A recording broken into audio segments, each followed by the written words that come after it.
5 years ago, I stood in the living room, clutching Lily's soft, worn teddy bear as sunlight streamed in through the front window.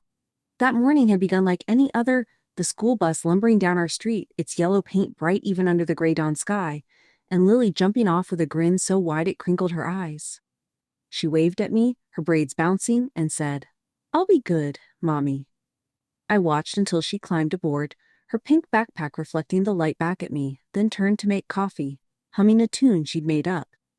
An hour later, the house was silent. I screamed her name from room to room, the echo thundering against empty walls. Her backpack lay on the couch, her lunchbox open, the sandwich inside half eaten and growing stale. My throat closed, and I sank to my knees, the bear clutched against my chest. A life that had been so full was suddenly hollow. In the following days, I became a whirlwind. I plastered flyers on lampposts, community boards, and telephone poles, each one bearing Lily's hopeful face and the words, "Have you seen Lily Morgan?" Beneath the bright headline, her age, height, age, and a phone number that rang endlessly. I posted on social media, joined online groups dedicated to missing children, and emailed every cold case investigator I could find. I knocked on doors day and night, my voice raw from repeated pleading. Neighbors were sympathetic but empty-handed. The police treated me kindly but moved on, absorbed by newer cases. I watched photos of other missing kids on the news, each one someone else's heartbreak. I refused to let Lily become just another statistic. My grief sharpened into purpose. I would find her. Night after night, sleep eluded me. I pored over true crime documentaries, taking notes on effective interview methods and search patterns. I bookmarked tutorials for facial recognition software and downloaded trial versions of programs that could scan millions of images. My fingers learned to type names and dates faster than my thoughts could form them. In the dark hours, I sifted through public records, birth certificates, adoption filings, property deeds, anything that might hint at a conspiracy or a hidden lead. Coffee became my closest ally, exhaustion my constant companion. David, my husband, watched me unravel. He suggested therapy, pleaded with me to eat and rest. He tried to keep our home afloat while I chased shadows. But the rift between us grew wider as I sank deeper into the search. He couldn't bear the late-night calls to 911, the silent dinners, the hollow gaze I gave him when I believed he would notice. 3 years after Lily vanished, David packed a suitcase and left, telling me he loved me but could not endure the constant grief. His absence was another fracture in my life, one I bore without complaint because my heart was tethered to a single mission: to bring my daughter home. Then, one late November afternoon, an email arrived that felt like a heartbeat in the silence. The subject line read, "I think I saw her." My breath caught. I clicked it with trembling hands and stared at a photograph. A family seated on a couch, a boy with dark curls in his mother's lap, a girl with golden pigtails clutching a mug of cocoa. Behind them, almost hidden, was a smaller figure, a little girl with red ribbon braids and curious eyes. The resemblance to Lily was unmistakable. My heart thundered in my chest. Beneath the image, a single line of text. Maple Street, 142. No name, no explanation.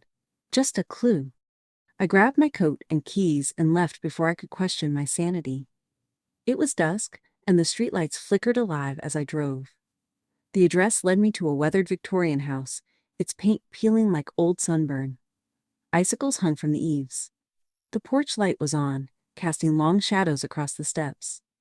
I stood beneath it, heart pounding, and knocked. The door opened to a woman with kind, tired eyes. She looked at the photo in my hand and gasped. "That's my living room," she said. I nodded, voice raw.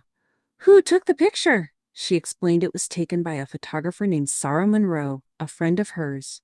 My pulse jumped, another name, another path to follow. She handed me a worn business card and closed the door, leaving me standing on the threshold of hope. Back in my car, I dialed Sarah's number. A cheerful voicemail greeted me. "You've reached Sarah Monroe, photographer extraordinaire." I left a frantic message, pleading for answers. 2 days passed with silence. On the third day, my phone pinged with a text. "Studio on Elm Street. 2 p.m. tomorrow." Hope flared. I arrived early the next afternoon, at a converted garage filled with backdrops and lighting equipment. Sarah greeted me cautiously, her expression a mix of curiosity and concern. I showed her Lily's photo in the family snapshot. Tears welled in her eyes as she admitted she had no idea why Lily was in the frame. She'd been commissioned to take Christmas portraits, had arranged the setup, snapped the photo, and sent it off. That was all she knew. Sarah's uncertainty felt like both a dagger and a promise. If she didn't know, someone else must. I pressed her for details. Who delivered the children? Who set up the props? She gave me 2 names, a stagehand who helped with lighting that day, and a neighbor who occasionally lent her boxes of holiday decorations. Each lead broke like a wave. The stagehand had moved away. The neighbor remembered nothing unusual. It was like chasing smoke. Determined, I turned to adoption records. Sarah mentioned her ex-husband, Mark Monroe, adopted a girl named Emily. I hired a private investigator to unseal the records. It cost nearly all my savings, but I didn't hesitate. Weeks later, a white envelope arrived. Emily Monroe, born to Rachel and David Morgan on October 12, 2006, placed for private adoption in March of 2014. My breath caught. Emily was Lily, my daughter. Born into my arms, then vanished and reborn under another name. Now I held proof. Clutching the papers, I, Rachel Morgan, became the long-lost birth mother of the very girl I had chased through 5 years of heartbreak. My heart swelled with hope and tightened with fear. I needed to see her, to know if she remembered even a whisper of me. The investigator provided her current address. A modest house with a white picket fence and a swing set in the yard. My hands trembled as I drove there, rehearsing my words, my emotions. How I would explain the unthinkable. The house sat in a quiet cul-de-sac, leaves drifting in the breeze like silent witnesses to my arrival. I walked to the front door, rose petals crunching underfoot, and knocked. A woman in her 30s opened it, her auburn curls framing a warm, cautious smile. "Can I help you?" she asked. I swallowed past the lump in my throat and said gently, "I'm Rachel Morgan, and I believe Emily may be my daughter Lily." Her eyes widened in shock. Behind her, a little girl with red ribbon braids peeked at me, clutching a stuffed rabbit. Emma, Emily's adoptive mother, invited me in. In the living room, Emily watched with wide, cautious eyes. I knelt slowly and said, "Emily, I'm your birth mother." Her voice, when it came, was a whisper. "Mom," I nodded, tears streaming. She stepped forward, and I held her for the first time in 5 years. Her arms were small around my waist, but her grip was firm. I kissed her hair, all of my years of pain distilling into that single embrace. We talked for hours in fragmented stories. Emma explaining the adoption, how Mark had presented the papers, how Emily had grown in love and security. Emily listened intently as I told her about her first steps, her baby giggles, the bedtime stories I once read. She asked questions, some simple, some heartbreaking. "Why did you leave me?" she asked. My throat closed, but I whispered, "I never stopped looking." She nodded, tears in her eyes. I promised to never let her go again. The days that followed were both ordinary and extraordinary. I moved back into my home with Emily, the walls seemingly breathing again. I showed her old room, now painted soft lavender, where her drawing still sat on the corkboard. We sorted through boxes of her toys. A plastic tea set, a library of picture books, a collection of seashells she once gathered at the beach. Each item unlocked a memory, each memory a step toward healing. We established new rituals. At breakfast, Emily chose the pancakes and fruit each morning. I read her childhood favorites at bedtime, her head on my shoulder. Some nights she would wake and whisper about dreams of a mother calling her name. Dreams, I realized, that led her to me. We attended therapy sessions together, learning to navigate her mixed emotions and my own long-buried guilt. We laughed as we built pillow forts and whispered secrets by flashlight. We cried when she asked about the family she never knew. Meanwhile, I reached out to David. I sent him a letter asking him to be part of our lives once more. A month later, he arrived on our doorstep, holding a bouquet of daisies, Lily's favorite flowers. When Emily ran into his arms calling Daddy, hope flared between us. He apologized, I forgave, and together we vowed to co-parent with love and honesty. We attended family counseling, learning to rebuild trust out of broken pieces. Seasons changed. Winter melted into spring, and Emily, watched daffodils bloom for the first time under my care. We planted a garden of daisies and lavender, each bloom a symbol of resilience. Summer brought bike rides down tree-lined streets and evenings chasing fireflies. Autumn painted the world in gold and crimson as we walked hand in hand to the bus stop. With every passing moment, the tapestry of our family wove itself stronger. Now, when I look at my daughter, her amber eyes shining with laughter, I know our journey is far from perfect, but it is ours. We carry the weight of lost years and the light of found love. Our story isn't just about reunion. It's about perseverance, about the fierce truth that a mother's heart never forgets. It's about the miracle of finding your way home when the path seems impossible. If you've ever faced darkness, hold on to hope. Let this story remind you that persistence can bridge any divide, that love can rewrite the most painful chapters, and that the heart knows its way home, no matter how long it takes. The days after our reunion felt like waking from a long, stormy dream into the first calm morning I'd known in years. Yet, calm did not come easily. Emily and I were learning what it meant to rebuild a life when so much of the past lay fractured. She arrived at her new school hand in hand with me, stepping past the familiar swing set and climbing frame she hadn't seen in half a decade. The hallway smelled of polished floors and crayons, voices echoing like echoes of my own childhood. Her eyes darted from lockers to classmates, some of whom stared when they recognized the little girl who had once disappeared from their class roster. Emily squeezed my hand, and I whispered, "You're safe here." At home, our routines began to take shape. Mornings were a dance of cereal bowls and backpack straps. Evenings, quiet hours with homework sprawled between us on the kitchen table. But at night, shadows of doubt and fear returned. Emily would wake at 2 a.m., unable to remember where she was, calling Mom, in a voice small and frightened. I'd scoop her into my arms, hold her until her tears dried, and lay beside her until sleep reclaimed her. Each night, I wondered whether I'd done enough to bridge those missing years, to fill the void with love rather than guilt. We started joint counseling with a therapist who specialized in adoption reunions. In that cozy office, walls painted a soothing sage green, we spoke in halves and phrases.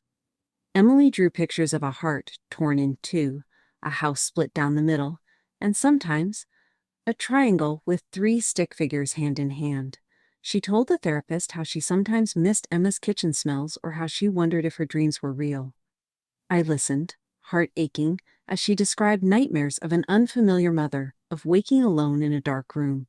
The therapist helped me learn how to hold space for her grief and confusion without demanding gratitude or clinging to my own sorrow.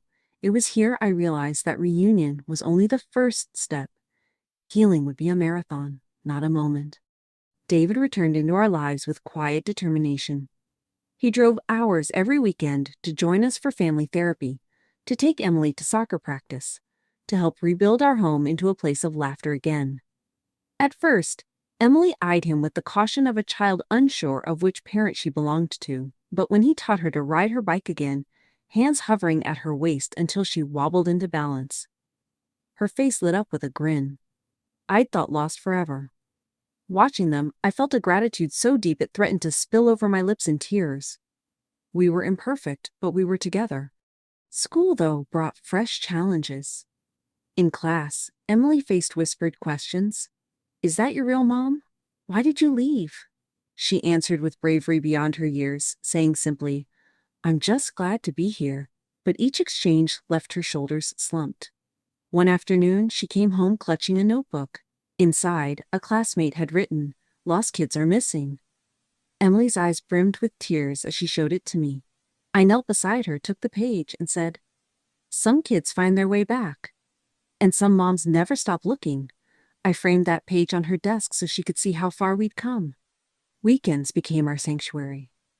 We biked along the riverbank, the breeze tugging at Emily's braids. We picnicked under oak trees whose leaves whispered secrets of change. I taught her how to skip stones. She squealed when one landed just right. These unhurried moments wove new memories into the old ones, building a bridge across missing years. Our laughter echoed in the air, proof that joy could return, that healing was possible. Inside our walls, we started Family Fridays, where we cooked dinner together. Emily chopped vegetables with a caution that made me smile. David seasoned the sauce with his father's secret pinch of oregano. I kneaded dough for homemade bread, flour dusting our arms like snow. We sat around the table, 3 plates, 3 chairs, 1 family, sharing stories from our separate journeys. The vulnerability in David's eyes when he apologized for leaving had the power to heal, and Emily's spontaneous laughter had the magic to bind us again. At night, I recorded Emily's bedtime questions in a journal. Do I look like you more now? Will we ever move again? Can I see photos of me before I was Emily? I would answer each question with patience and truth. She looked like both of us, our roots and her wings entwined. We would build roots here.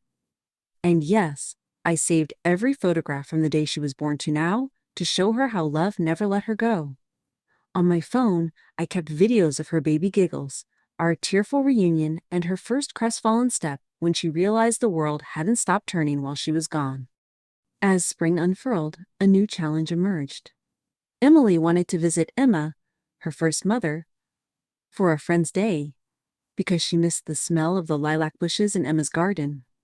I hesitated, torn between protecting her from more loss and supporting her need to reconcile both halves of her past. After long nights of wrestling with guilt, we arranged a visit. At Emma's doorstep, Emily's face flickered between joy and sorrow. Emma embraced her daughter, tears sliding freely, and whispered, "I love you as long as the sky is blue." Watching them hug, I realized that love was not a zero-sum game. It had room for all of us. That Sunday afternoon, the 3 of us walked through Emma's garden, daisies nodding in the breeze. Emily picked one and held it out to me.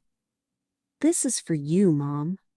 I pressed it to my heart, and in that gesture, our past and present entwined. Emma and I sat on the porch, sharing tea and memories. She spoke of regrets, how she wondered if she should have fought harder to keep Emily. And I said that her love had kept Emily safe until she found me again. We cried together, mothers bound by the same child, healing one another's grief. Back at home, summer arrived in brilliant bursts of sun and laughter.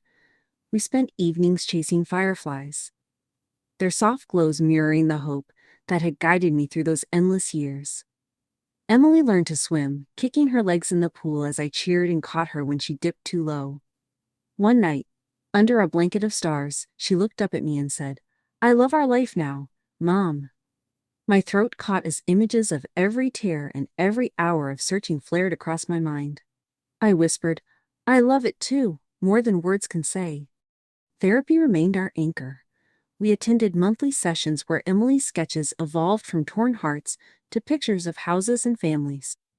She drew 3 stick figures under a rainbow, Emma, David, and me, holding hands with her figure in the center. The therapist pointed this out. "She's found a story that includes everyone she loves." I realized then that our family story was not broken, it was simply unfolding in beautiful, unexpected ways. School projects gave Emily a chance to share her journey on her terms. When her teacher asked for a personal narrative, she wrote about a mother's unwavering search and a daughter's return home, ending with the line, "Mom's love is like a compass. It always leads me back." Her classmates listened in rapt silence, and afterward they greeted her with new kindness and curiosity. I felt a swell of pride as I read it, knowing those words would guide her for the rest of her life. As autumn approached again, we prepared for our first family Thanksgiving. Pumpkin pies cooled on the windowsill, and I watched Emily decorate the table with leaves she'd collected. David carved a turkey, Emily set the plates, and I held Emma's hand, grateful for the circle of love that had grown around us. We spoke in terms of gratitude, small things like warm sweaters, big things like second chances, and settled into a feast of forgiveness and hope. That first full year together passed in a tapestry of moments, some bursting with color, some shaded with tears, but all woven with love. Emily's laughter became the chorus of my days. Her questions became invitations to be honest and present. David and I found a rhythm in our new partnership, co-parenting with empathy and shared purpose. Emma and I discovered a friendship forged from shared motherhood, deeper than any pain. Tonight, as I tuck Emily into bed, I brush her hair and whisper, "Good night, my heart." She smiles, eyes heavy with sleep, and says, "I love you, Mom." I press a kiss to her forehead and step into the hallway, pausing to look at the family photos lining the wall. Snapshots of a little girl growing into herself, surrounded by love both old and new. Our story continues, ever unfolding. But each chapter reminds me that no child is ever truly lost, and no mother's heart ever ceases to search. Persistence, understanding, and love can bridge the widest divides. If you're holding on to hope, keep going. Your story isn't over yet. Our days together settled into a steady rhythm of healing and discovery. Each dawn brought new lessons in patience and love. Emily awoke without fear more often than not, her small feet padding across the hardwood toward my side of the bed. "Good morning, Mommy," she'd whisper, her voice the softest reminder of why I'd never stop searching. We learned to treasure the ordinary, the way sunlight filtered through the kitchen window as we ate cereal, the scent of rain on the pavement as we walked to school, the gentle hush of our voices drifting through bedtime stories. School became a source of confidence for Emily. She rejoined her classmates with a quiet courage, answering questions about her absence with honesty tinged by innocence. "I was traveling," she'd tell them, "and now I'm home." Her teachers noticed the spark in her eyes, an eagerness to learn, a willingness to help others. Soon she was reading to younger students in the library and volunteering for art projects during recess. Watching her blossom restored my faith in the resilience of a child's heart. Weekends grew into treasured family rituals. Saturday mornings were reserved for pancake feasts, with blueberries and chocolate chips scattered across golden stacks. Emily and I would flip pancakes while David brewed coffee, laughter filling the air as batter landed on the floor and flour coated our aprons. By afternoon, we'd pile into the car for museum visits, park picnics, or hikes through sun-dappled woods. Emily's curiosity led us to hidden streams and mossy logs, where she collected stones to add to her growing nature museum on the windowsill at home. At night, we kept our star reading tradition alive. We'd spread blankets in the backyard and lie beneath the vast sky, naming constellations and inventing stories for each flicker of light.